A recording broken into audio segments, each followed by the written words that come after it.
తత్సత్. ఓం శ్రీ గురుభ్యో నమః. ఓం సదాశివసమారంభాం శంకరాచార్యమధ్యమాం తత్వవిదానందపర్యంతం వందే గురుపరంపరాం. ఓం శ్రీ గురుభ్యో నమః.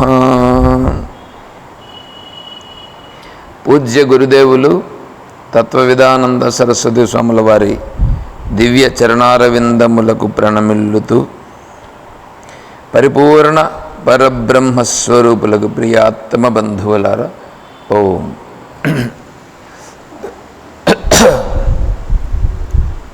మనం స్తోత్రమంజరిలో ప్రాతస్మరణీయం శ్లోకాలు విచారం చేసుకుంటున్నాం. చెప్పండి. ఓం ప్రాతస్మరామి హృది సంస్ఫురత్ ఆత్మతత్వం సచ్చిత్సుఖం పరమహంసగతిం తురీయం యత్ స్వప్నా జాగరా సుషుప్తి మవైతి నిత్యం తత్ బ్రహ్మ నిష్కళమహం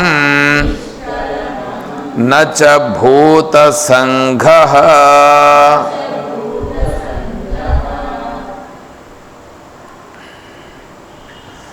ఆత్మస్వరూపాన్ని ఇక్కడ ఆచార్యుల వారు మనకు ప్రస్ఫుటంగా ప్రకటింపజేస్తున్నారు. ఆత్మవిచారణ చేయాలంటే అంతఃకరణ శుద్ధి మొట్టమొదట ఉండాలి. అంతఃకరణ శుద్ధి ఎవరికి ఉంటుందో వాళ్ళు మాత్రమే ఆత్మస్వరూపాన్ని గురించి కొద్దిగా విచారణ చేయగలుగుతారు. విచారణ చేసింది కూడా కొద్దిగా. లేకపోతే ఏమవుతుందంటే విచారణ చేసినప్పుడు ఇది కరెక్టే అనేది తెలుస్తుంది. ఆ తర్వాత మళ్ళీ మామూలుగా ఉంటారు. కాబట్టి మనకు కావాల్సిన మొదట ఏంటి? మనశుద్ధి. మనశుద్ధి అంటారు, అంతఃకరణ శుద్ధి అంటారు, దాన్ని అలాగే పిలుస్తారు. యోగ్యత, అధికారి ఇట్లా కూడా దాన్నే అంటారు. యోగ్యత, అధికారి. యోగ్యత ఉండేవాడు అధికారి అవుతాడు. యోగ్యత ఉండేవాడు అధికారి అవుతాడు. దేనికి అధికారి? దేనికి అధికారి అంటే మామూలుగా ఇండ్ల దగ్గర అయితే, సంసారంలో అయితే, వివాహం చేసుకునే దానికైతే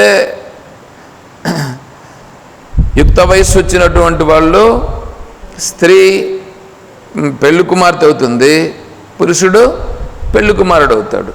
ఈ పెళ్లి కుమార్తె ఈమెను పెళ్లి చేసుకోవాలంటే ఆమెకు సరిపోయే యువకుడు ఉండాలి. ఆ యువకుడు పెళ్లి చేసుకోవాలంటే అతనికి సరిపోయే స్త్రీ ఉండాలి.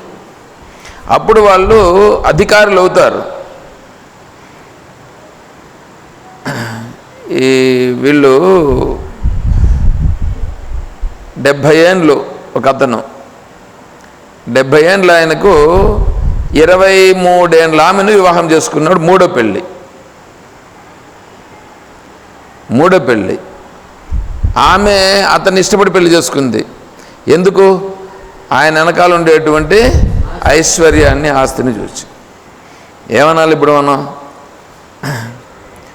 ఆమె యోగ్యురాలా అంటే యోగ్యురాలు కాదు, కాకపోతే ధనానికి చూచి ఆశపడి ఇష్టం చేసుకుంది. అతను కూడా వివాహం చేసుకున్నాడు, బాగానే ఉంది. వివాహం చేసుకుంటే ప్రయోజనం ఏంటి? ఏందో జరుగుతూ ఉంది. లోకో భిన్న రుచి, లోకం ఎట్లాగో ఉంటుంది.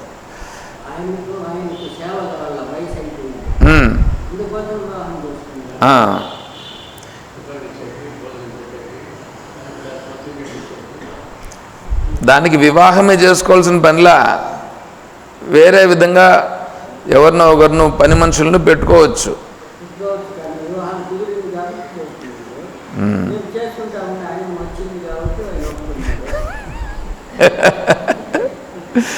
కరెక్టే, అది కూడా సరే. అది వాళ్ళకి సంబంధం, అది మనకుండిలే, మనకెందుకు కానీ, మనకు అవసరం లేదు అవి. సర్లే, ఉదాహరణ కోసం చెప్పుకున్నాం మనం వాటిని, అంతే. సరే, ఇప్పుడు ఇక్కడ మనకేంటంటే ఆత్మవిచారణ చేసేదానికి యోగ్యుడు. ఆత్మవిచారణ చేసేదానికి యోగ్యుడు ఒకడు కావాలి, వాడే అధికారి. అధికారి ఎవరంటే అంతఃకరణ శుద్ధి కలిగిన వాడు అధికారి.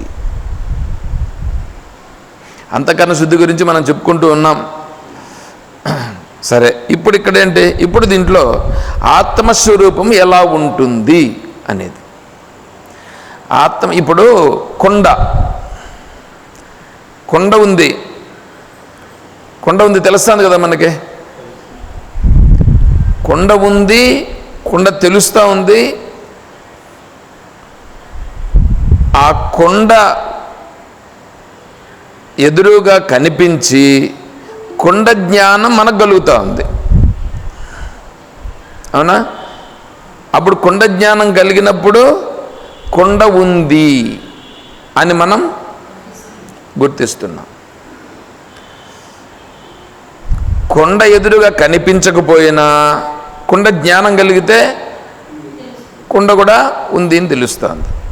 అంటే నీకు ఎదురుగా ఒక ఆకారంగా కనిపించినా లేదా మానసికంగా బుద్ధిలో భావించిన ఆ రెండింటి రూపంగా ఏదో ఒక రకంగా మనం గుర్తించవచ్చు. కొండను అలాగా గుర్తించినాం కదా, కొండను ఎదురుగా చూచి గుర్తించినాము. అదేవిధంగా మనసులో భావించి కూడా కొండను గుర్తించినాం. అదేవిధంగా మనుషులను కూడా మనం గుర్తించవచ్చు. అన్నీ అలాగే గుర్తిస్తున్నాం. ఇప్పుడు ఈ ఆత్మస్వరూపం అనేదాన్ని మనం గుర్తించాలి. ఆత్మస్వరూపం అనేటువంటిది అట్లా ఎదురుగా ఒకవేళ తెలియబడితే దాన్ని గుర్తించవచ్చు. పోనీ మనస్సులో ఉన్న భావానికి తెలియబడితే అప్పుడైనా గుర్తించవచ్చు. ఆత్మస్వరూపము అట్లా ఎదురుగా కొండలాగా తెలియబడేటువంటి వస్తువు కాదు. పోనీ మనస్సు చేత ఏమైనా అట్లా భావిద్దామునంటే భావించే వస్తువు కూడా కాదు.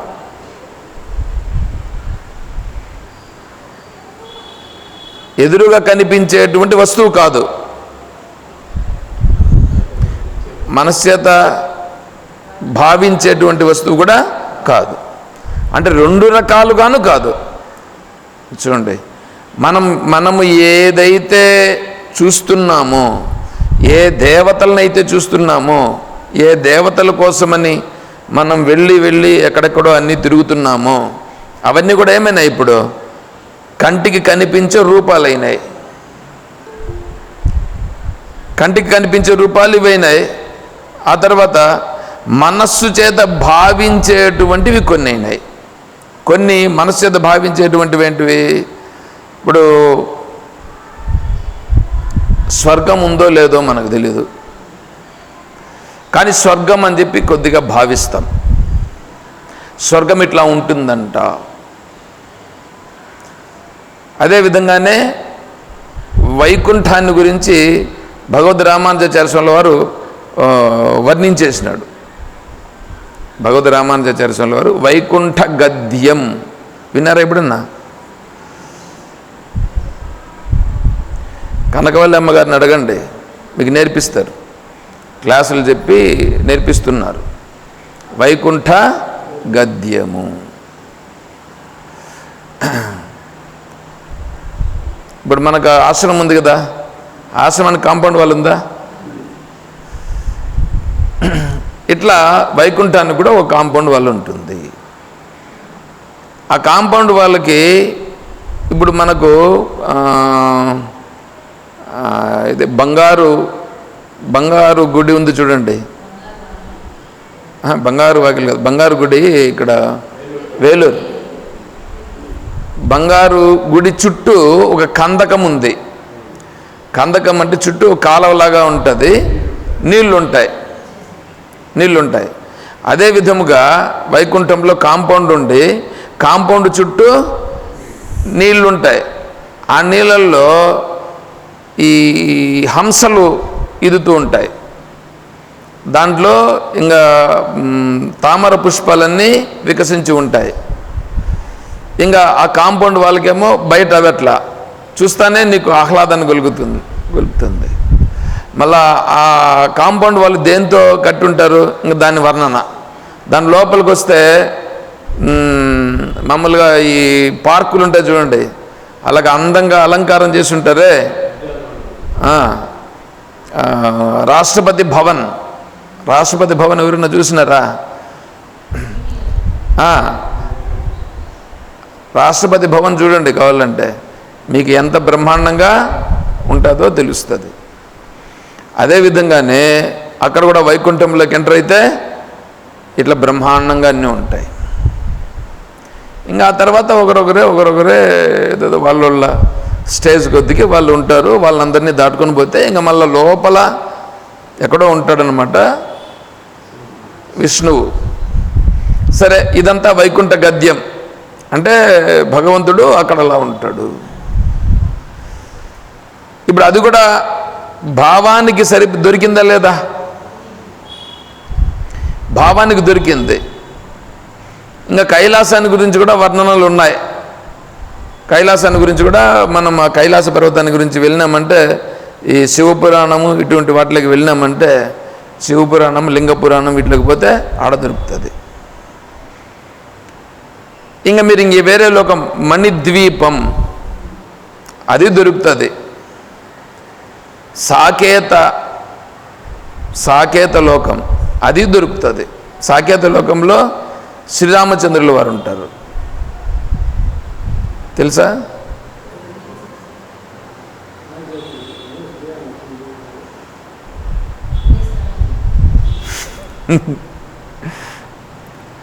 రామకోట చేస్తారు కదప్ప మీరు. మరి ఎన్ని రామకోటలు చేసినారు, మీకు రాముడు ఉండేది తెలీదా?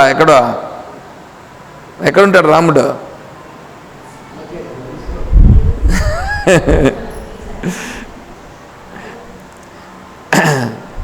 సరే, ఇప్పుడు అట్లా ప్రతి ఒక్కరూ ఒక్కొక్క లోకంలో ఉంటారు. ఏదో ఒకటిని ఊహించేదానికి ఉంది. మరి ఈ ఆత్మస్వరూపాన్ని ఊహించేదానికి కుదరట్లేదు, భావించేదానికి కూడా కుదరట్లేదు. ఇప్పుడు ఏదైనా కూడా కానీ మీకు కనిపించినా ఊహించేదానికి అందినా అది ఉండాదని చెప్పచ్చు.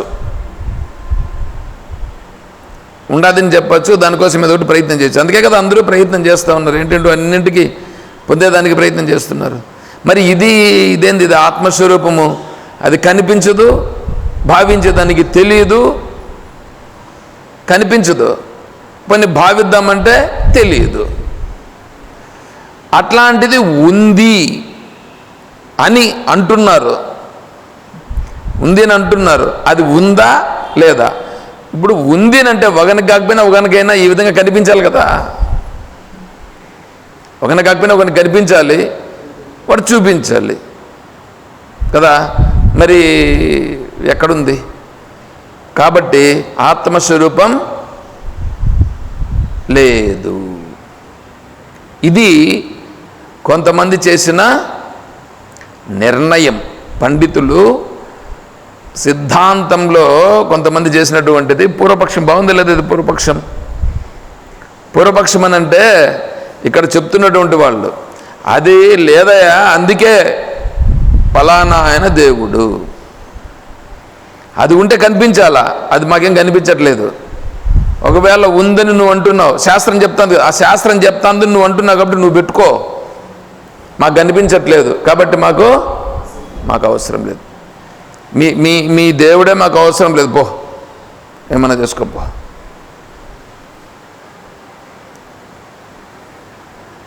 మాకు తెలిసిందితో మేము చూపిస్తున్నాం చూడు.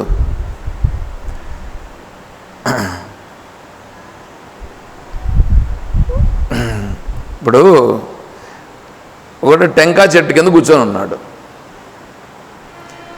టెంకాయ చెట్టు కింద కూర్చోన్నాడండి. ఇప్పుడు టెంకాయ చెట్టు ఉందా లేదా?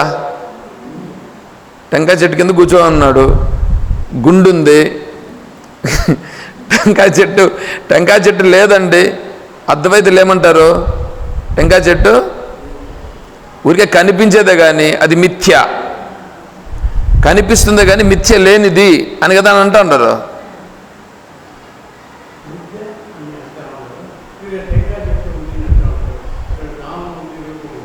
అదే కదా ఇప్పుడు నేను చెప్తా ఉండేది.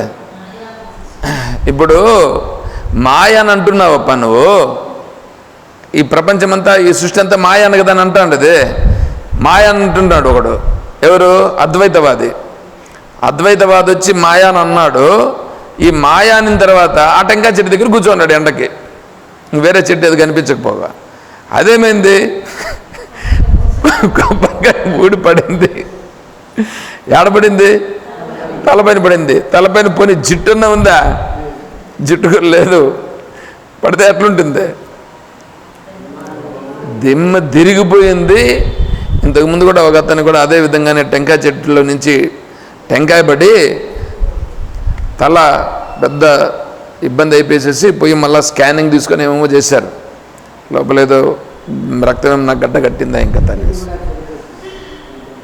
అంతే కదా, దెబ్బ బాగా పడితే ఏమవుతుంది? అదే గడ్డ కట్టేసి ఇబ్బంది అయిపోతుంది.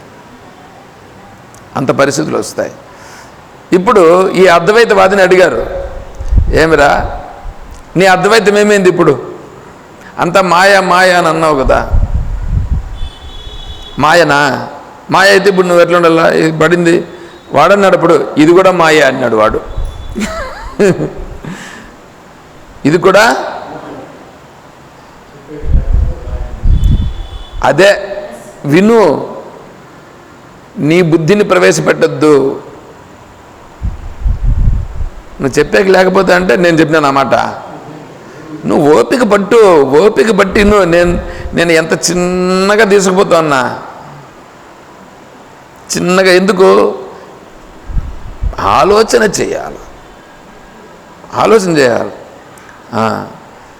ఇప్పుడు వీడన్నాడు, కళ వచ్చింది, కళలో టెంకాయ చెట్టు ఉంది, ఆ టెంకాయ చెట్టు కింద వీడు కూర్చున్నాడు, కళలో తల మీద పడింది. ఇప్పుడు వీడు లేచినాడు, ఏమైంది?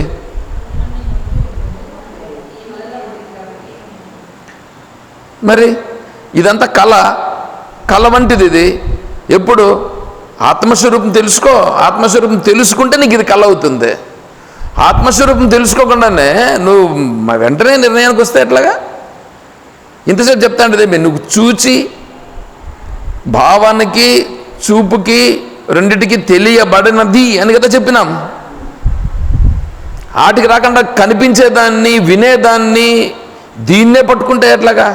అందుకే మొట్టమొదటినే చెప్పింది నేను, యోగ్యత. కాబట్టి ఏం చేయాలా? వింటూ ఉండు. లాస్ట్లో ప్రశ్న, నీకు సమాధానం ఏమొస్తుందో చూడు, ఏమేం చెప్తాడో ఏంటో వీడు ఎందుకు చెప్తాడు అని వినండి కొంచెంసేపు. చూసారా, ఇదంతా ఆత్మస్వరూపం తెలియబడితే ఏమవుతుంది? ఇదంతా కళ అయిపోతుంది. దీర్ఘ స్వప్నమిమం విద్ధి దీర్ఘం వా చిత్త విభ్రమం. ఇదంతా ఏమిటి? దీర్ఘ స్వప్నం. దీర్ఘ స్వప్నం అంటే మామూలుగా పడుకొని నిద్రపోతే కళ వస్తుంది కదా, అది స్వప్నం అంటున్నాం మనం. ఇదేమవుతుందంటే ఆత్మస్వరూప స్థితి అనేటువంటిది స్పష్టమైనప్పుడు ఇదంతా దీర్ఘస్వప్నం. దీర్ఘస్వప్నం అయిపోయింది. దీర్ఘ స్వప్నం అయితే ఇంక దీంట్లో ఏం జరిగితే ఏముంది?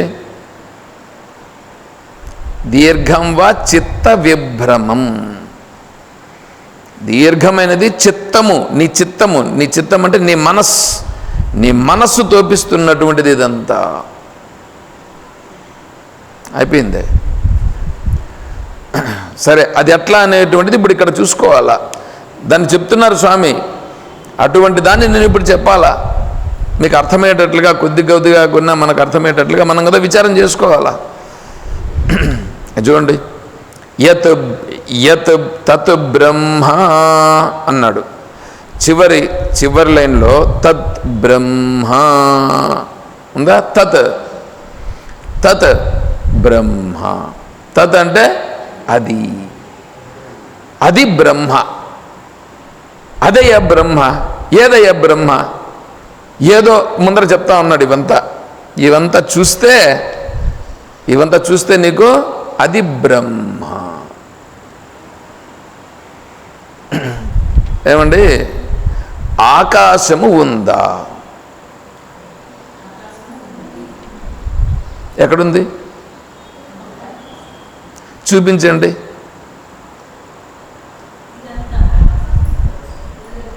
ఇదంతా అంటే ఎట్లా తెలుస్తుంది? ఉన్నదంతా ఆకాశమే కదా. నీ కంటితో చూపించు. దానికి నాకు ఒక పట్టుకొని చూపించు. పట్టుకునేదానికి కాదు కదా. పట్టుకునేదానికి కాదన్నప్పుడు ఇంతకుముందు కొండను ఒక వస్తువు రూపంగా పట్టుకున్నాం కదా. ఇప్పుడు అట్లా పట్టుకునేదానికి కాదని కదా చెప్పినాం, ఆత్మస్వరూపం. ఇప్పుడు ఆకాశం పట్టుకునేదానికి వీలవుతుందా? మరి మీరు ఆకాశం ఉందని అంటున్నారే, ఒకటి. రెండోది, ఊహించేదానికి అవుతుంది ఆకాశం ఎట్లుంటుందో మీరేమన్నా మీరు ఊహించను లేరు, పట్టుకోను లేరు. ఇప్పుడు ఆకాశం ఉందా లేదా? ఉంది కదా. మరి ఆకాశమే ఉంది అని మీరు అంగీకరిస్తున్నారే, ఆకాశాన్ని మనసుతో పట్టుకోలేరు,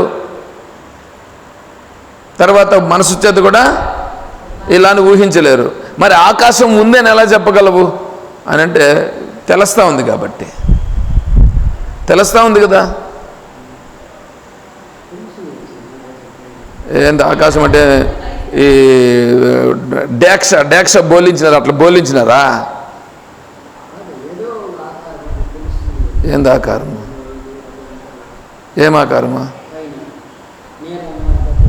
ఆడుండేది ఆకాశం. అప్పుడు నీ చుట్టుపక్కల ఉండేదే మరి ఈడు కూడా నీళ్ళంగా తెలియాలి కదా. ఆకాశం అంటే నీ చుట్టూ ఉండేది ఆకాశమే. నీ చుట్టూ ఉండేది ఎట్లుందో పైన కూడా అట్లే ఉంది. నీ కంటికి దూరంగా ఉండేటువంటిది నీలంగా కనిపిస్తుంది. నీ కంటికి దూరంగా ఉండేది నీలంగా కనిపిస్తుంది. అందుకే శ్రీకృష్ణ పరమాత్మ నీలమేఘశ్యాముడు. నీలమేఘశ్యాముడు అంటే ఏమిటి? అంతము లేనటువంటి వాడు. దానికోసం నీలమేఘశ్యాముడు, అందుకు నీలమేఘంగా ఉంటాడు. అంతేగాని ఆయన నీలంగా ఉన్నాడని చెప్పి మన వాళ్ళు నాటకాల్లో వేసుకొని వచ్చేస్తారు నీలి వర్ణం. అట్లంతా ఏం కాదు అది. ఇప్పుడు ఆకాశము నీలముగా లేదు. ఖాళీ ప్రదేశంలో నువ్వు ఇల్లు కట్టుకున్నావు. ఖాళీ ప్రదేశంలో నువ్వు ఇల్లు కట్టుకున్నట్లే మేఘాలు కూడా పొగుందే, పొగ పోతుంది కదా ఇక్కడ. అట్లాగే మేఘాలు కూడా పొగ పోతూ ఉన్నాయి. ఫ్లైట్లో పోయినావు కదా ఈ మధ్యలో కూడా, కనిపించలేదా నీకు? కిటికీ పక్కలో కూర్చొని చూడలేదా నువ్వు? మేఘాలు కనిపించలేదా నీకు? కనిపించినాయి కదా. మరి మేఘాలు కనిపించినప్పుడు ఎట్లున్నాయి ఆడ? మేఘాలు ఏమన్నా ఆకాశంలో మళ్ళీ ఆడేమన్నా ఇంకా పైన ఉన్నాయా? మేఘాలు పైన కదా పోయింది ఇప్పుడు. అంటే మేఘాలు ఇప్పుడు మధ్యలో ఉన్నాయిగా. మేఘాలు అనేటువంటివి అట్లా తేలియాడుతూ పోతుంటాయి కదా, అవంతా పొగే కదా అది. మరి పొగే, మరి ఆకాశం అక్కడే ఉందా? అంతేనా ఉండేది? అంటే ఎంతుందో ఎవరికేం తెలుసు? కంటికి తెలిసేది అదే చెప్తాండది. కంటి కొంత దూరం వరకే చూడగలుగుతుంది. కన్ను కొంత దూరం వరకే చూడగలుగుతుంది, దాని సామర్థ్యం అంతే.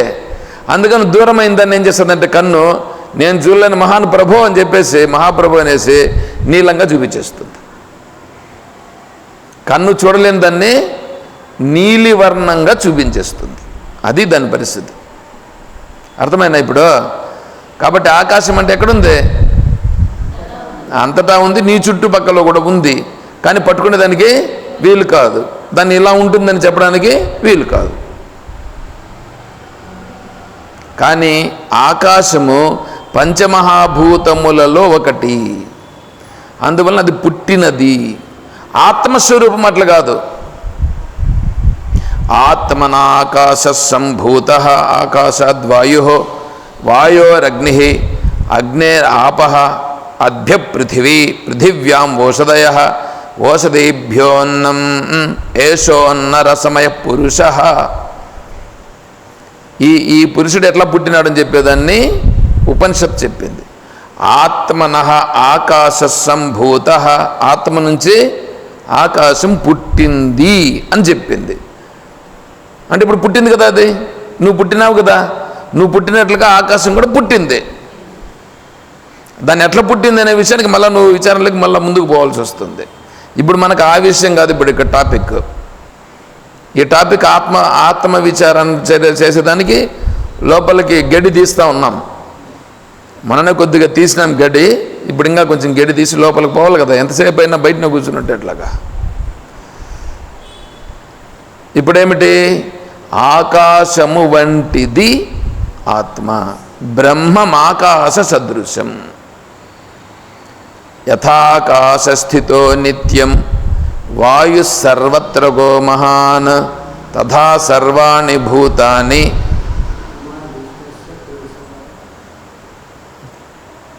ఏదో ఉంది మళ్ళీ భగవద్గీతలో.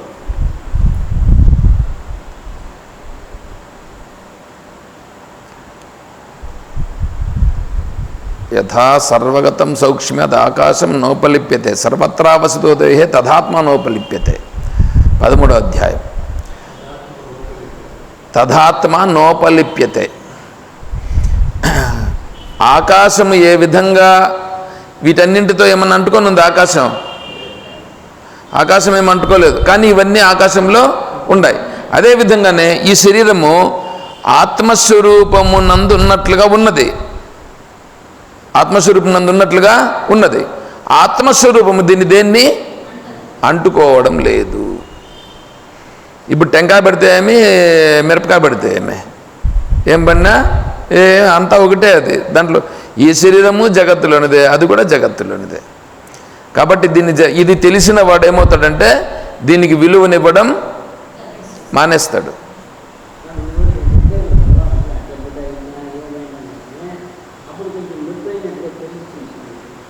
నొప్పి అయినట్లు తెలుస్తుంది.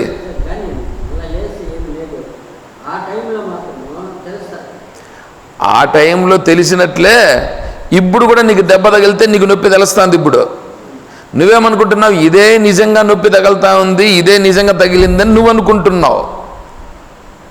అర్థమవుతుందా? ఆత్మస్వరూపాన్ని గురించి తెలుసుకుంటే ఈ శరీరానికి తగిలిందంతా నాకేం తగలలేదు, శరీరానికి తగిలింది. రమణ మహర్షులు వారు అదే కదా, వారికి గడ్డ వచ్చింది. ఎవరికి వచ్చింది గడ్డ అంటే? శరీరానికి వచ్చింది. ఆపరేషన్ చేస్తామనంటే చేసుకోబోండి అన్నాడు. చేసుకోబోండి, చెయ్యండి కాదు, చేసుకోబోండి. ఎందుకు అని అన్నాడు. లేదు స్వామి, మేము చేస్తే మీ శరీరంతో మాకు కొద్దిగా అవసరం ఉందంటే సరే చేసుకోబోండి. వాళ్ళు ఆపరేషన్ చేసేదానికి వచ్చినారు డాక్టర్లు, ఇంజక్షన్ వేసేదానికి వస్తే ఒక 5 నిమిషాలు ఉండి మళ్ళీ వేసుకోండి అని అన్నాడు. 5 నిమిషాలకి ఆ శరీరము భావనలు పూర్తిగా ఈ శరీరం అదినట్లుగా ఉండిపోయింది, అయిపోయింది. అంతే కదా. అది ఇప్పుడు తత్ బ్రహ్మ, ఆ బ్రహ్మ ఎటువంటిది? ఆ బ్రహ్మ ఎటువంటిది? హృది సంస్ఫురత్, హృదయమునందు స్ఫురిస్తుంది. దానికి కొన్ని లక్షణాలు చెప్తున్నాడు. ఎట్లుంటుంది ఆత్మస్వరూపం అనేదాన్ని తెలుసుకో. హృది సంస్ఫురత్, హృదయమునందు స్ఫురిస్తుంది. హృదయమునందు స్ఫురిస్తుంది. ఇప్పుడు